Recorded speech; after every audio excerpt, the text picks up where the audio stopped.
So we have the B-roll cam on. So what we're looking at here is the unmodified speaker. You can see that mesh, and you can see the color of this is very silvery, and you have different colors around there. And on this one, it is all black. And you can also see how it's starting to peel up. I believe that was an interaction with the adhesive and the plastic dip, or potentially the water. But this looks like a sieve. Doesn't hold water for more than 10 minutes. And because the internet is a wonderful place, you can do that with all of this. And then, oh man, you really just need to Google this. But here, I really, really hope this comes out on camera.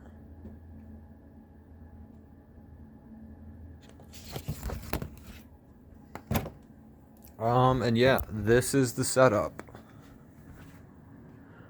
So right here, you see the camera stabilization rig. So that basically lets us move the camera in micrometers, so we can position it perfectly over the top. We have a level there. That's not a good enough level, but with the phone and precision and effort, we can get it way better. The two JBL speakers are there just for shits and giggles. The more sound you have, the better it is, but we have that subwoofer right there. So it's an 18-inch subwoofer. It'll do 2,000 watts with 2 inches of excursion. So that will literally move 2 inches. If you look way back in my videos, I may have a video out of us using different subwoofers with bubbles and making the bubbles into very weird geometries. Things that on camera look like they're not what they're supposed to be, but the topology of them is morphing in a way that aligns them with a wave. Literally being able to see waves with bubbles. It's the power of bubbles, because what is a bubble but just a thin sheet of a thin film that's being supported by surface tension alone. So you don't have other material properties like compression or internal tension, because it's literally just atoms holding themselves up. The field of cymatics is going to be soon blessed by bubbles, because they let you see into so much shit. If you want to see an explosion travel, what do?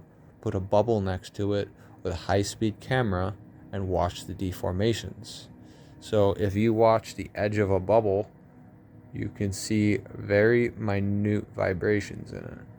Why? Because you have a lever arm.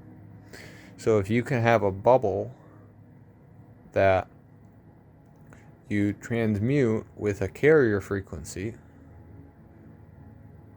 when an explosion comes, it moves away, but it still has that carrier frequency, so you can do much, much more precise mathematics on that.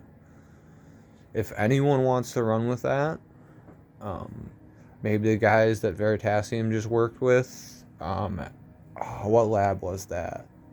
Was it Livermore? No, I don't remember.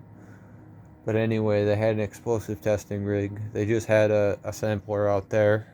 In case you missed it in the Veritasium video, they did unfortunately say that test rig that they showed is only a single point example. You ask, well, why were they able to show you that if it's cutting edge research? Because it's only a single point. They said that there's 37 more rods in there, or 37 rods. So imagine, instead of having to have all of that massive girth of steel and iron there, you could just have a bubble. Why? You know how heavy the bubble is. So you can calculate based on that.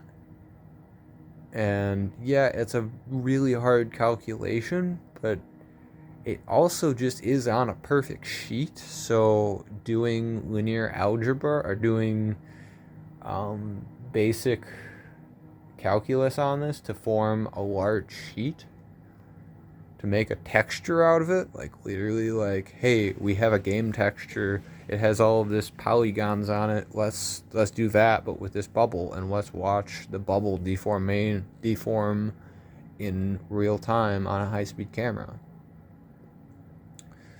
Well, that's all the B-roll I have. That should at least get science going for the next 2 seconds, 100 years. We'll see.